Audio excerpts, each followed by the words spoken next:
3 মিনিটে টাকা পাবেন। জোহর নামাজের পর আল্লাহর এই গুণবাচক নামটি এইভাবে 11 বার পড়ুন। 3 মিনিটে টাকার ব্যবস্থা হবে। খুবই শক্তিশালী কার্যকারী এই নামটি আপনাদেরকে পড়তে হবে।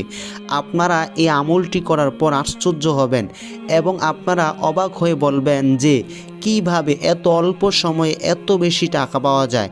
আল্লাহর এই গুণবাচক নামটি এতটাই কার্যকারী, এতটাই শক্তিশালী, আপনারা আমলটি না করলে কোনোভাবেই বুঝতে পারবেন না। শুধুমাত্র আপনাদেরকে আল্লাহর এই গুণবাচক নামটি 11 বার পড়তে হবে। তো আপনারা জোহর নামাজের পর পবিত্র জায়গার মধ্যে বসে প্রথমে আপনাদেরকে শুধুমাত্র 7 বার সাল্লাল্লাহু আলাইহি ওয়াসাল্লাম এই দুরূদ শরীফটি পড়তে হবে। তারপর আপনারা আল্লাহর এই গুণবাচক নামটি পড়বেন মাত্র 11 বার। আল্লাহর নামটি হচ্ছে আর রহমান। এটি আপনারা 11 বার পরে তারপর আপনাদেরকে পুনরায় 7 বার দুরূদ শরীফ পড়তে হবে।